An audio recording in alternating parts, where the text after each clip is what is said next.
All right, thank you everyone for joining us today. I'm your host Sumit Swami along with Hope Kusis as my co-host, and welcome to another episode of Navigating Northern. This is our weekly webinar leading up to our open house, which is on April 8th, 6 p.m. to 9 p.m. And this week's topic is Trades and Technology Programs offered in Timmins Campus.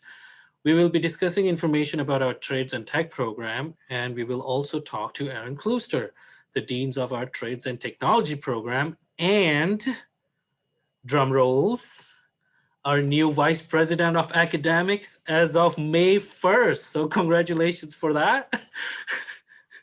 Thanks, Sumit. And some house rules before we go. There is no video or audio option for the viewers due to hosting purposes. But if you have any questions, any suggestions, any ideas, you can always type in the chat box and let us know. To avoid repetition, Hope will be sorting out all the questions coming in today. And plus, the webinar is recorded and you can view it later from our website or our amazing YouTube channel. Now the likes are increasing. There are so many videos in there. Check out our YouTube channel. It's amazing. Let's start with a roundtable introduction. I'll go first, followed by Hope, and last and not least, Aaron Klooster. So I'm Sumit Swami, one of the liaison and recruitment officer here at Northern College, and I'm the guy who travels everywhere. So if you see Northern College vehicle, mostly it's me traveling.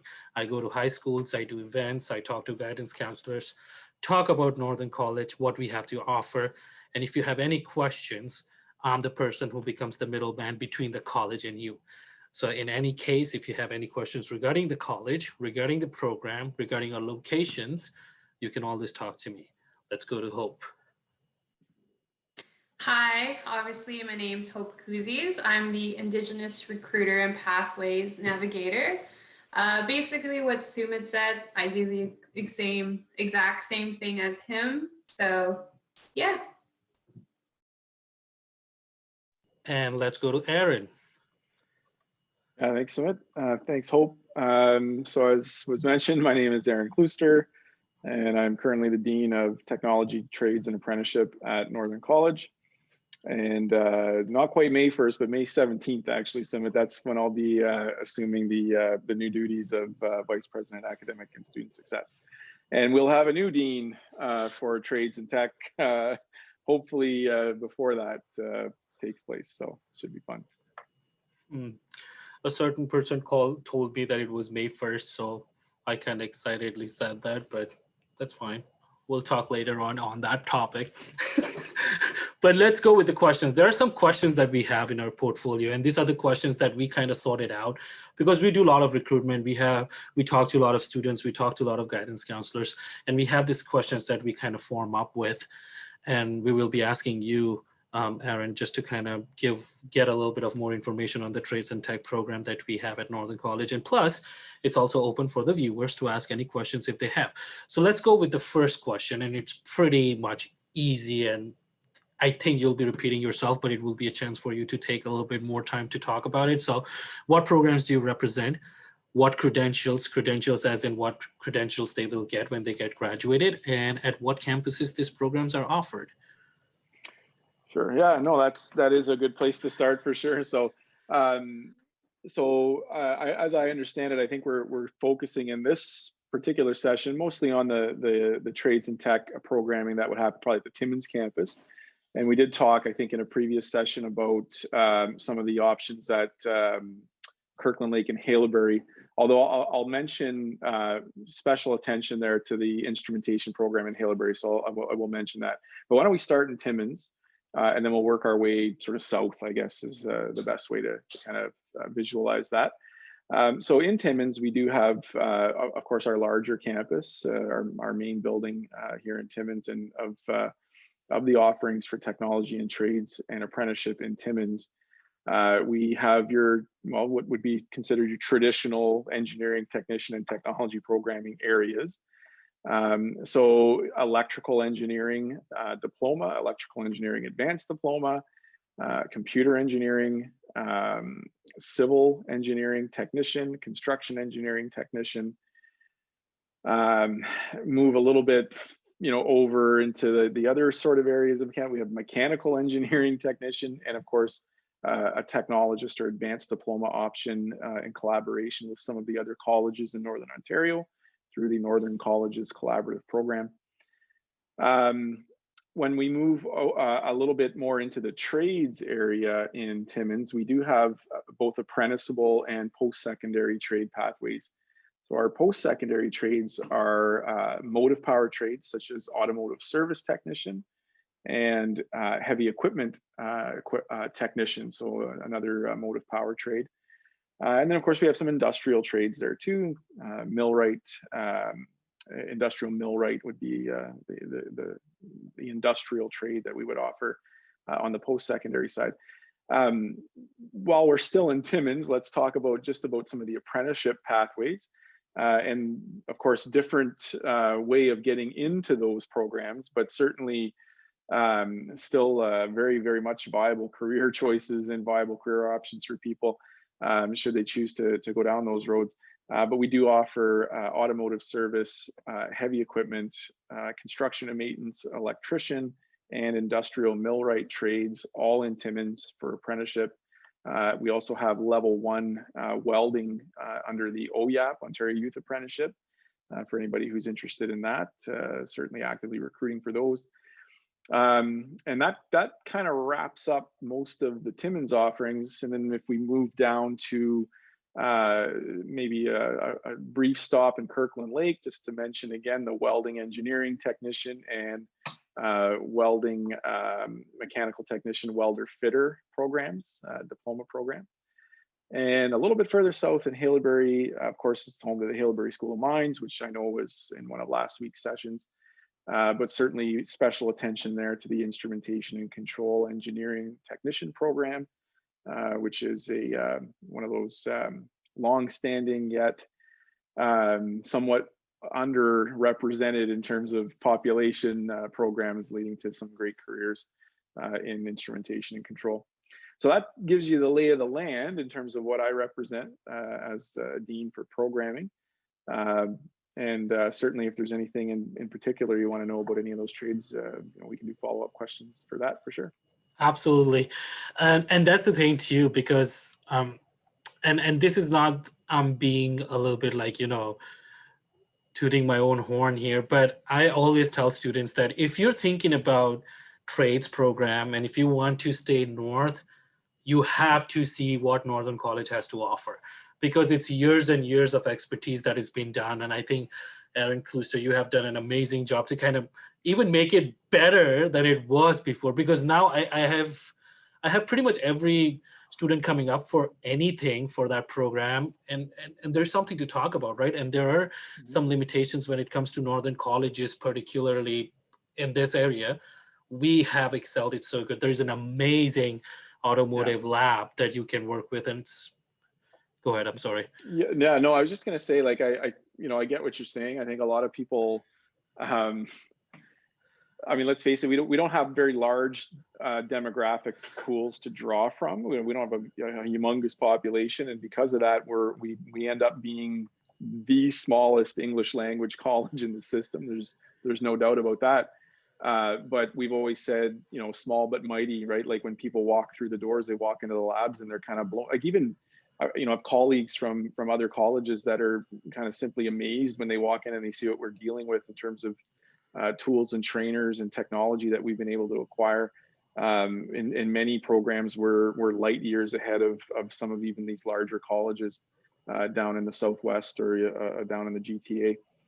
I'll point to certain programs just to kind of highlight that. Like, we've made significant investments for computer engineering in the last 2 years, now offering access to academy programming in virtual machines, VM, those types of things, which are, entry to practice in those fields as network administration. Of course, we're also a Cisco academy, but we're now offering the added sort of opportunities for students to become job ready right out of the gate, that they would have to pay so much more money for these other programs. We've gone out of our way to try to incorporate this into our current programming at no cost to students, so that we can set ourselves apart as a small northern college Absolutely. offering, a bit of a value add there, right? And I mean, I have examples of that from just about every program area that I oversee. We've made a concerted effort to do that. But you're bang on with that assessment. You walk through the doors, and right away, I think most people walk into, especially the big shop in Timmins, the multi-trade shop in our Center for Excellence in Trades and Tech. You walk in there, and it's just like, you forget that you were in a small town, right? Exactly. It rivals anything you'd see at any of the other colleges, maybe just a little bit smaller in dimensions, but certainly the equipment and technology that we've stocked it with is right up there. That is so true, because that was the thing too. Every time, I think when I was new, when I got the job and when I was being given a campus tour, the biggest thing my jaw dropped was when I saw the trades labs, and I thought, oh my God, this is the college? I mean, because it's such an oxymoronic concept in itself, because smaller college, but such an high technology excellence here. And that works out pretty good in that sense. Talking about it, let's go to the next question, which is kind of related into the same concept that we are talking. What are the benefits of taking these programs for any student? Yeah, well, certainly, like I think I'll be perfectly honest about it. I mean, all of the colleges in Ontario are excellent institutions, and truly, you can't really go wrong at any of them with 99% of the programming that's being offered. I think we all have done, as a system, a really good job of providing excellent, high quality education, and even doing that through this past year when we're challenged with COVID and all of these types of things that sort of were out of our control. I think the colleges have really stood out as being models of service and excellence. And I have to tell you, I mean, that goes back to the faculty that have really pulled that through for us. And I think that's one of the things, and the reason I mention it is it's one of the things you get at Northern in particular. All of the colleges have great faculty. Northern is no exception to that. We have exceptional faculty, but now at a smaller school, you're getting access to that faculty at a rate that you wouldn't get at a bigger school. And I think that's one of the things that, for the type of student where that's going to make a difference, it's going to be the make or break. We follow our students. I can tell you first name basis, and throughout the last 5 years or so, a number of graduates that have ended up in different opportunities for employment in our region and beyond, and even into the United States and internationally. It's that's the type of personal touch that I would kind of pride ourselves on at Northern. It's written into our strategic plan, our mission and vision. It's this Northern experience that we talk about, right? And that's part of it. It's this one-on-one, face-to-face, caring environment that we provide for students. We're pulling for you when you come to Northern, right? That's true, right? We're pulling for you. We're going to do everything we can to see you be successful and to get that career that you want. And I feel like you may not get that at every school in the province. You know what I mean? It's just yes, because of the numbers, really, right? That's a harder sort of metric for some places to attain. So I really think that sets us apart. I also think that specifically, then, if we get back just to talking about programs in my specific area, I mean, that's certainly true. It's a very, very good student-teacher ratio that you would experience here. But not only that, it's the connection we have to industry. Every single one of our programs has, as most people are probably aware, or maybe people aren't aware, we have industry advisory panels that essentially tell us or inform us in terms of what our programming should look like and where we should be going with programming down the road. But it doesn't stop there for Northern. That relationship doesn't stop at just an advisory panel. We actually know these people. They're in our community, and we interact with these people on a regular basis. And in fact, many times I know of many students who have graduated into permanent careers in some of these institutions because of the connection that we've had as a college with these companies. And in fact, we've now formalized some of these agreements with certain with industry partners who are looking at Northern College as a pipeline for future talent. And that's directly, I can give you an example with Ecom Timber. There's a moderately sized timber processing company based in in Eastern Canada and in certainly Northeastern Ontario. Formal arrangement with a company like that they will actively recruit from Northern. We share work integrated learning opportunities, co-op placements, for example. This is the type of thing that doesn't always exist at different other schools, we'll say. And I think we've worked really hard to make sure that we've provided students with opportunities like that. Absolutely. And that's the uniqueness of it too. Resources like a bigger college, but it is a small college at the end of the day. Yeah. So you are never 2019 8275. You are you. Aaron Klooster is Aaron Klooster, Sumit is Sumit, and Hope is Hope. And I think it trickles down in such an detail that the professor knows how your working style is, and they can also suggest you saying, maybe do this because this will be a little bit better for you because you kind of like this. And that's, I love about that setting so much. And I know because I've been traveling for the college for 3 years now, and I have spoken to the students who were here years ago, graduated, and they're having full-time job.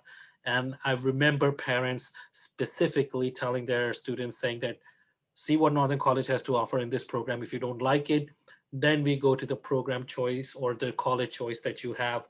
And I've seen students saying, you know what, I want to be here. And the biggest, I would say, compliment that I always receive, and this is a very small thing for you, Aaron, but as a recruiter, it is very big for me, because every student, every parent who comes in, he always says, the labs are so clean, they're so well organized. And that is, that's good. That's what we want. I don't know how to explain you over this webinar, but the lab is big. To be at that position is an achievement in its own self. Sometimes my apartment is just not good looking and it's one bedroom. So imagine the lab. I mean, that's very appreciable.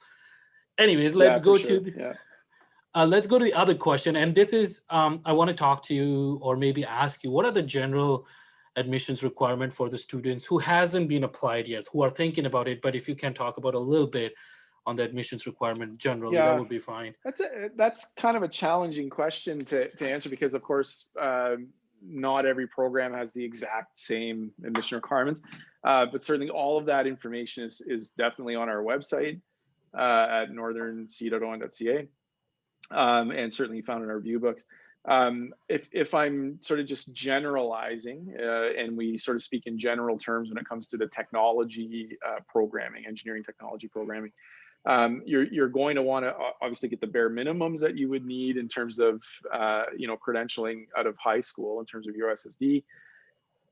If you're looking at courses that would probably benefit you, of course, the more math you can take and the more physics you can take, believe it or not, will actually set you up quite well for success in almost all of our engineering programs. I would say, with the exception of computer engineering at this point, just about, and maybe welding engineering, but just about all of the programs do have a first year physics course.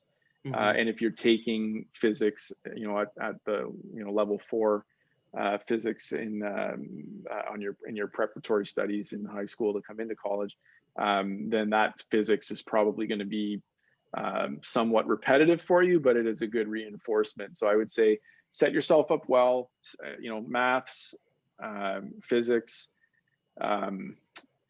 If you can take programming in high school, okay, just basic intro programming, that's becoming a skill that is starting to see a little bit more traction. And I shouldn't say starting, it has seen much more traction for quite a while now, actually.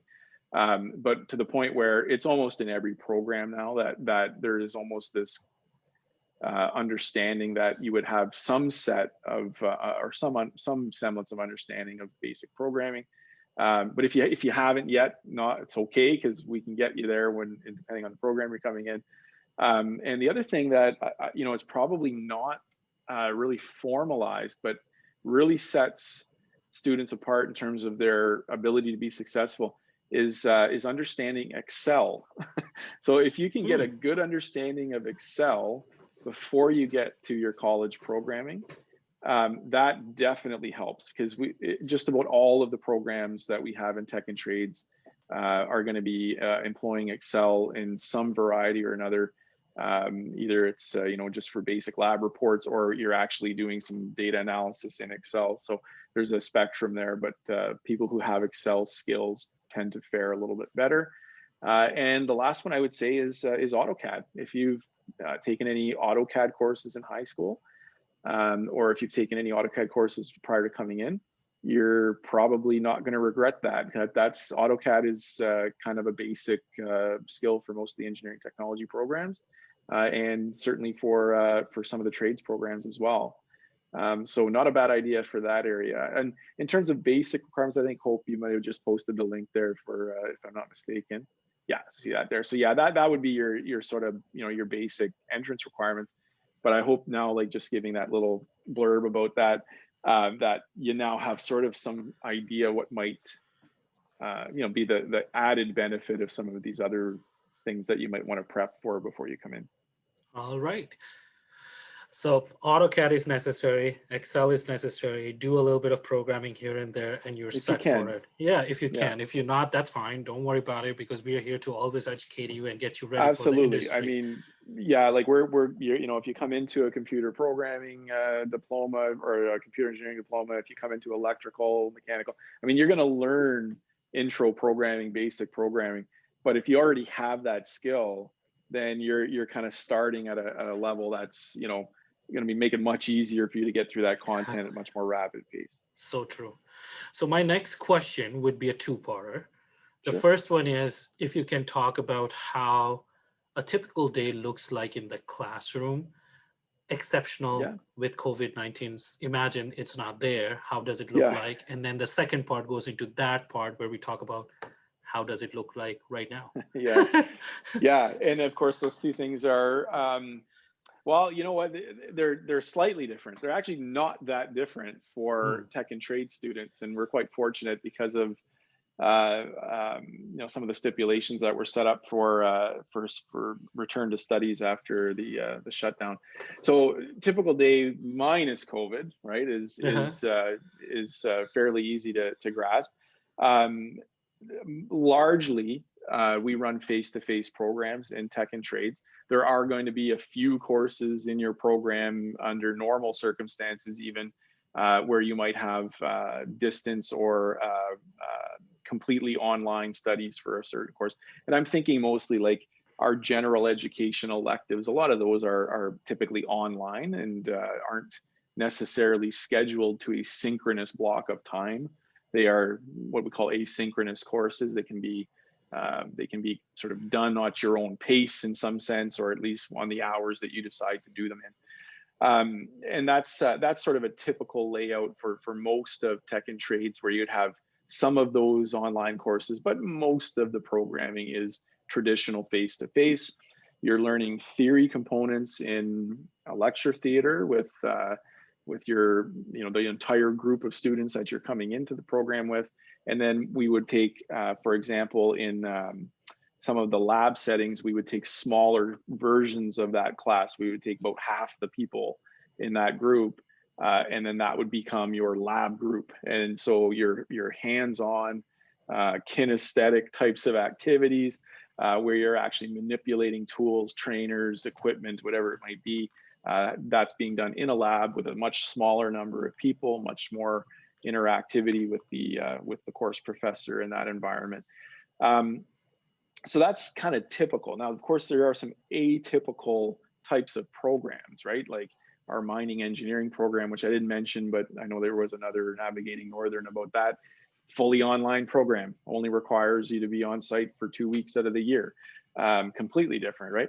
It can also be done mostly on site if you choose to take that option. You sit in a room with your prof if that's the case. So I mean, there are those exceptions to the rules, right? Of course, but by and large, typically it's mostly face to face.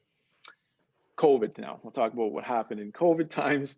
So in COVID times, we were quite fortunate, and I won't maybe talk about what happened a year ago at this time, which a year ago at this time, we're talking to you right now, it's the middle of March. So a year ago, March 2020, is when we went into our first shutdown.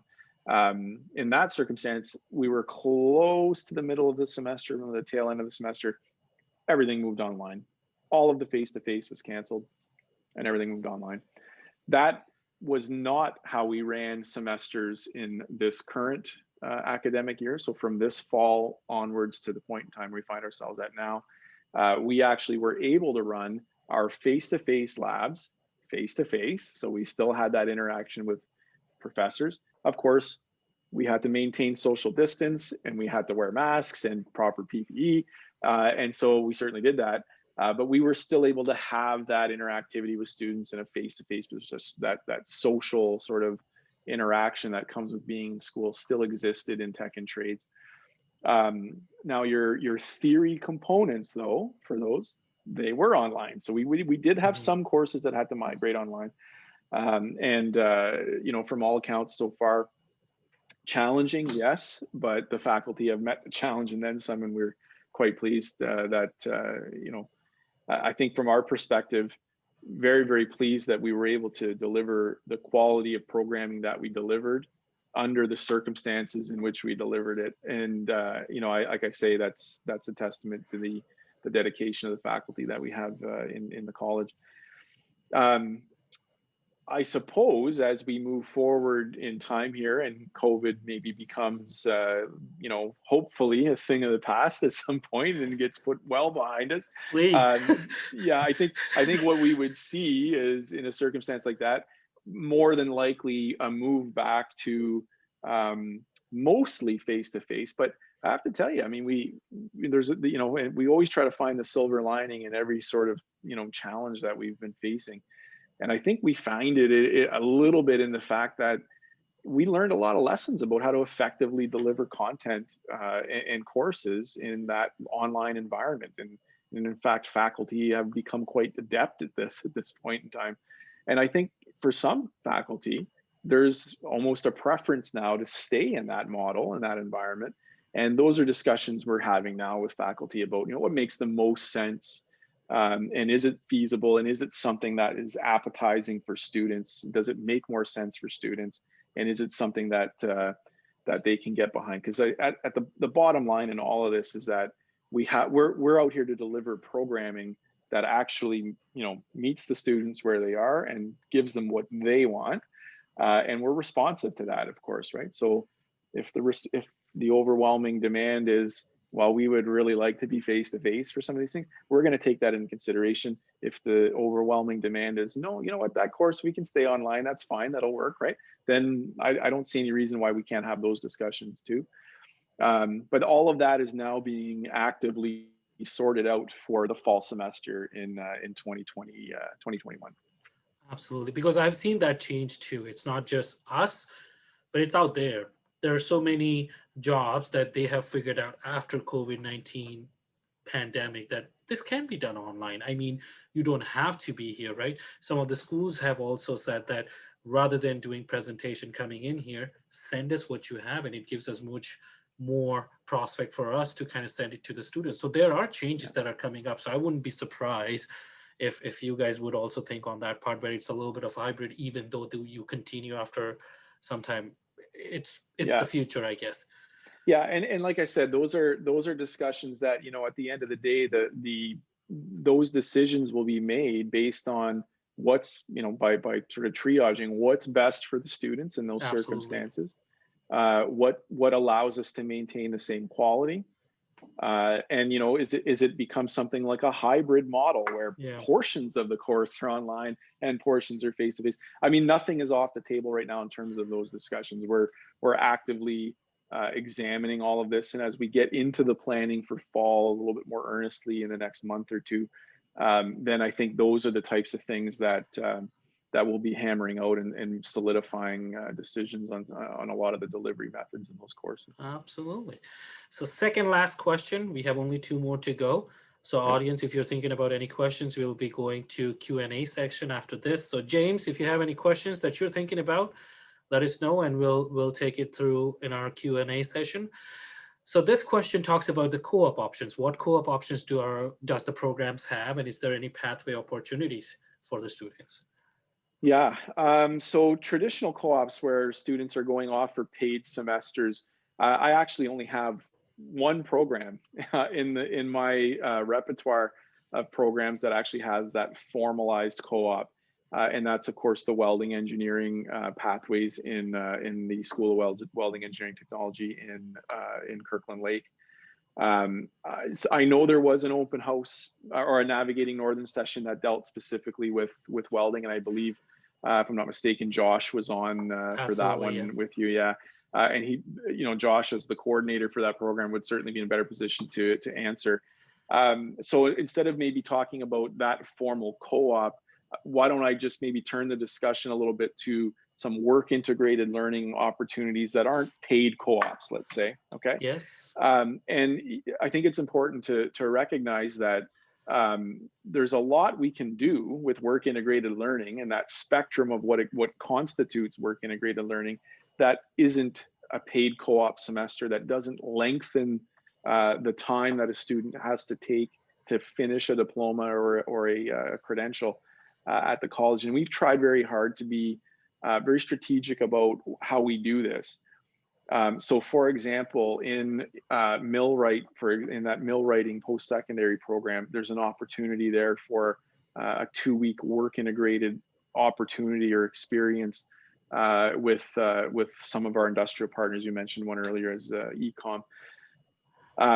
We have the same thing for heavy equipment. We look at opportunities to do that in certain courses. Construction engineering, for example, does have a formalized placement. Automotive service technician in the 4th semester has a formalized placement where students actually work 3 or 4 days a week for the entire semester at a local auto shop.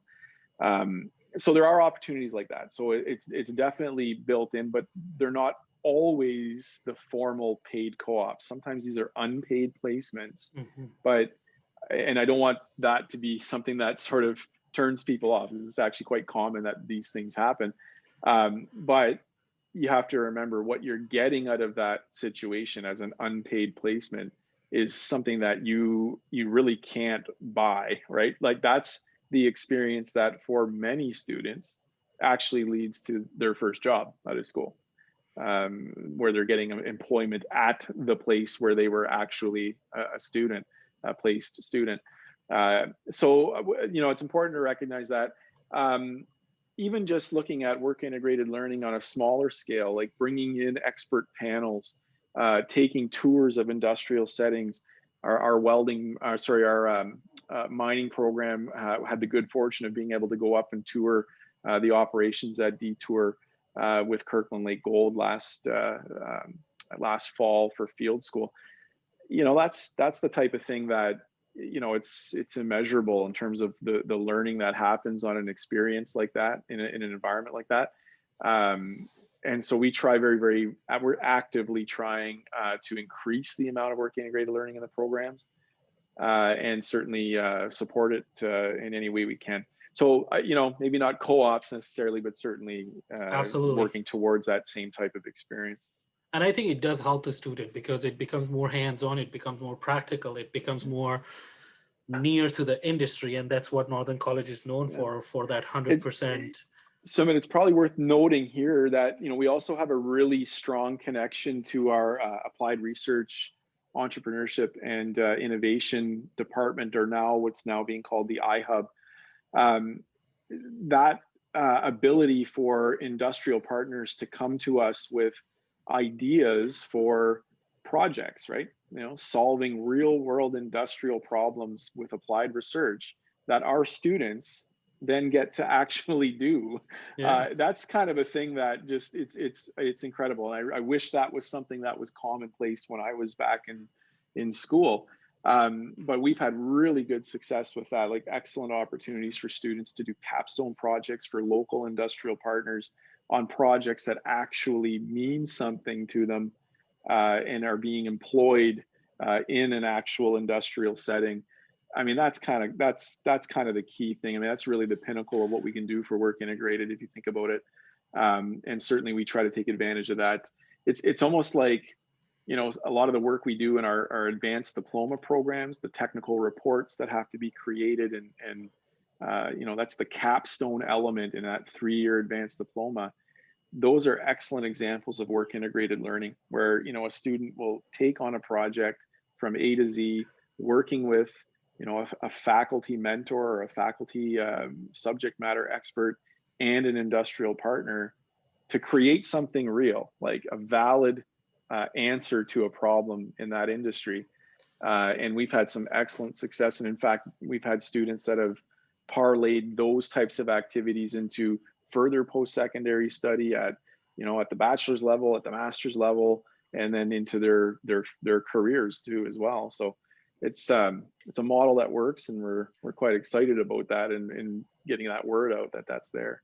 Yeah, and it works out. It works out every time, because we have very good responses from our employers, who always talk about how our students are so ready for their job, and that's why we achieve that 100% employers satisfaction, because of that, because we get them ready for the job. And I think that's our key success point that student needs to know about it, is that it is always, there are programs that, and as Aaron said before, all the colleges are same at the end of the day.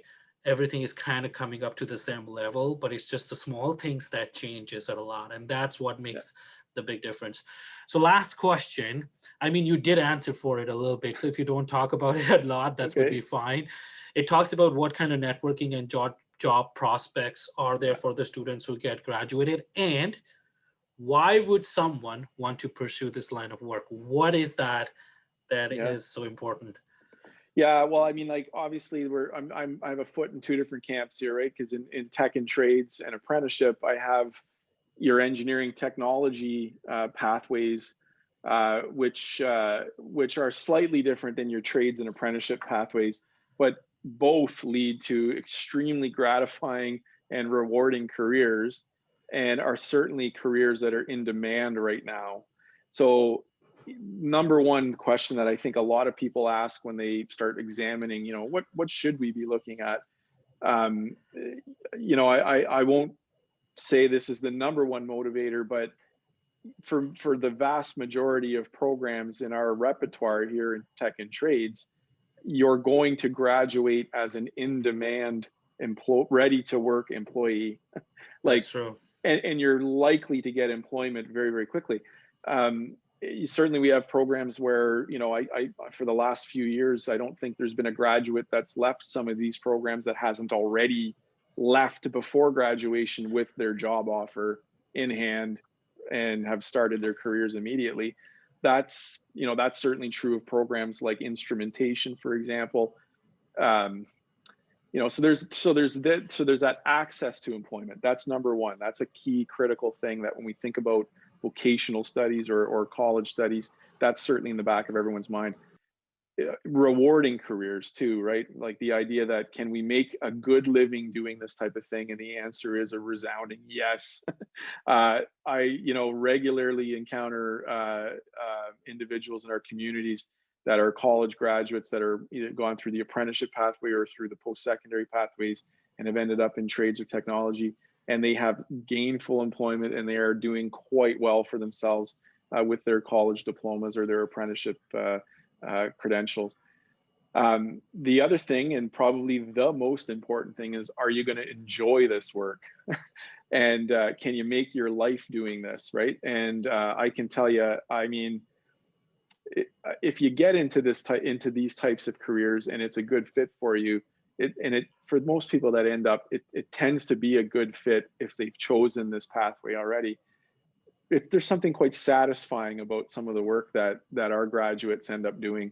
And I'll point to, you know, examples of graduates that work on some major projects, even, you know, internationally or down in the United States. I think we have a graduate that's working on a project for NASA right now down at Cape Canaveral.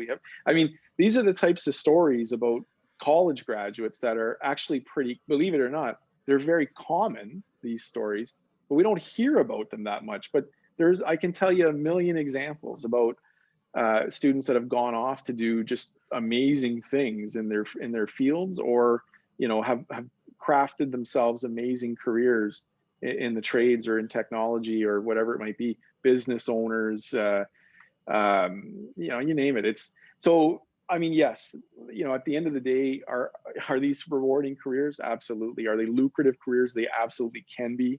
And are they careers that are in demand?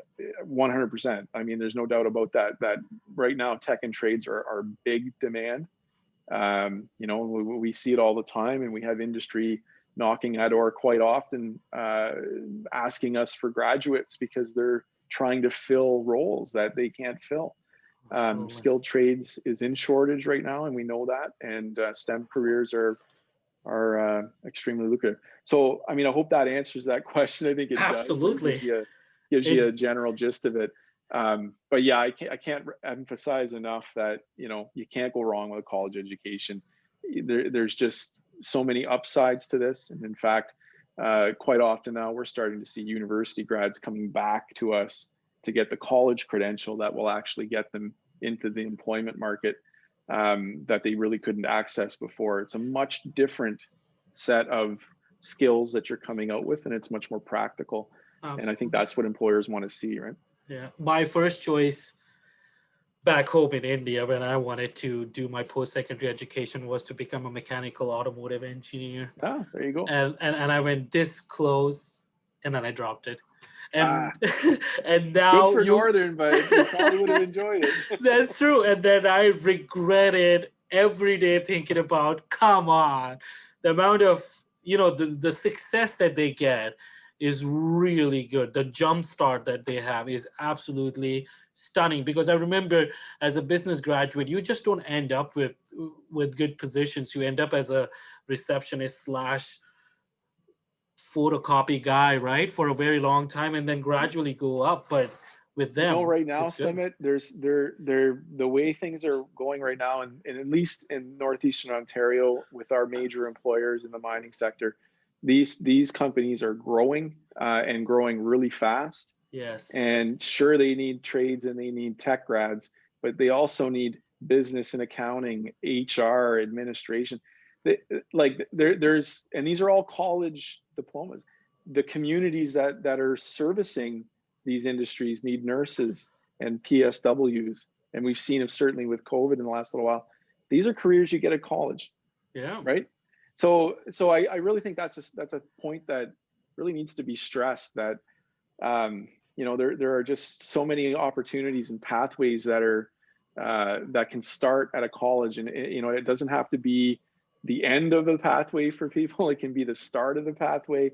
If university studies are in the future, masters and terminal degrees, college can be a starting point for just about all of that. Look at our mining program. We have the articulation with Queen's University. You can literally do a 2-year mining technician diploma sitting at home in Timmins while you work, or anywhere in the world really, and continue right into Queen's University online for 2 more years and graduate with a bachelor's in mining technology from Queen's, which is one of the best institutions in the country, arguably one of the best institutions in North America.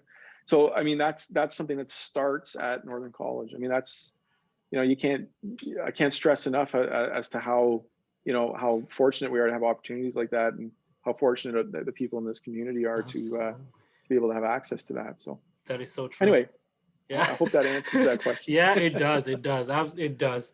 Hope, do we have any questions that we can answer? You are muted. There are no questions at the moment. I did remind myself to unmute myself. All right. No questions. All right, we'll Can continue. I ask a question? Because I recognize James's name, but James, you actually emailed me a question maybe last week. Is that correct? All righty. James. And I think, if I'm not mistaken, yes. Okay, and you were asking about electrical engineering and instrumentation, if I'm not correct, if I'm not wrong, right?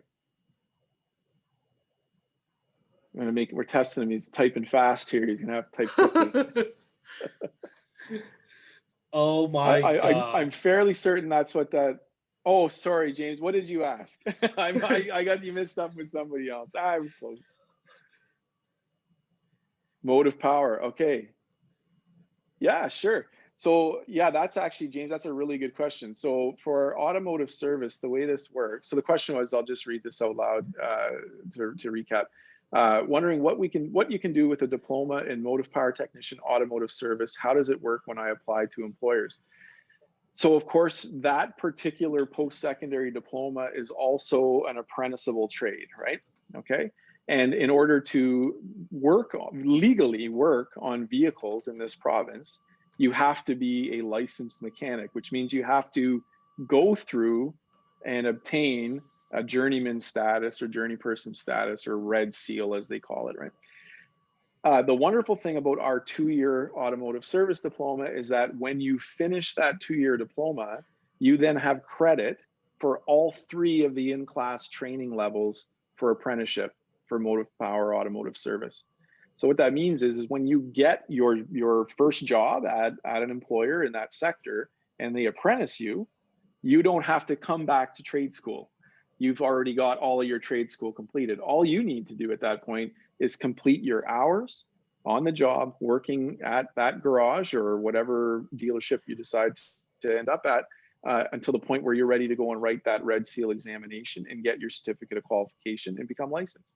So that's how it works when you're applying to employers. And I can tell you, employers love it because they don't have to send you away for 8 to 10 weeks at a time, 3 times, and lose you as an employee. They can keep you working straight through until you get, you'll be apprenticed with a journey person under the ratios, but you'll actually get to stay on the job the entire time.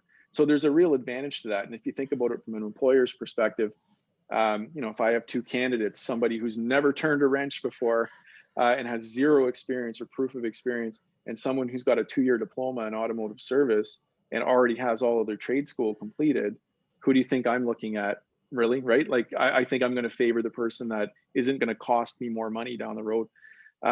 So there's definitely an advantage to doing that sort of pathway. And I hope that answers your question. Is there anything else regarding that one?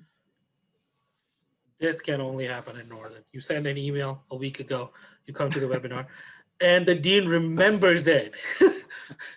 I remember the name, but I feel bad because I had the wrong, it was the wrong question. I get a few of these. This time of year is obviously pretty busy for these types of questions, right? Yeah.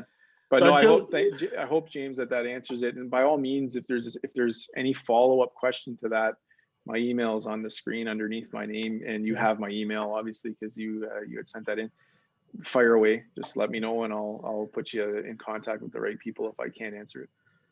So until there are more questions coming in, I'll give you some information about Northern College. So there is entrance bursary, proud to be Northern, 2 or 3-year diploma programs, BSCN, pre-service firefighter, welder, fitter, all are eligible for this entry bursary. You get $1,000 off towards your tuition fee, which applies to your next or the second semester fee. You have to pay your $250 deposit before April 12th, and you get eligible for it. If you're a PSW student for September intake, you get $500 off, which will also apply to your second semester fee. Now, if you're a PSW student in May, it's free because government has funded it, and it's completely free for us. Plus, open house is on April 8th, again, 6 p.m. to 9 p.m. And that is, I think, the most important piece of information that I'm supposed to say, right, Hope? Am I missing out on something? I don't think so, eh? All right. Thank you very much, Aaron. It was always a pleasure talking to you. A lot of information given out. The excellence. I am not surprised by the position that you have been filled in. It is absolutely stunning. We hope, and we would be blessed again with your management again, and we'll learn something new from you. And I know you don't take credit for it, but you did a lot for the trades program, and you made it as accessible as it is today. I know you're nodding your head, and this is what it is. It's a humble guy, but I got to tell this. But again, thank you very much I think it was, Well, I won't take credit for it, you know that, but I think we just have a really good team that Absolutely. is really dedicated, and it's a lovely place to work when that kind of attitude is prevalent, right? When everybody is pulling in the same That's true. direction, it's great. It's easy to lead that for sure. Best of luck for the new position. And Appreciate it. again, we hope this was helpful to you, James. If you still have any questions, always feel free to email Aaron, me, Hope. You can also book an individual appointment with me, Hope, or Kiara on our website. Plus, you can also have one-on-one virtual appointments if you want to do. We can also do virtual campus tours. Hopefully, pretty soon we'll also have physical or in-person campus tours with physical distance and all the rules following. So that will come in near future. So that will be all tonight. Good night. Stay safe. Thank you, everyone. Have a good one. Bye.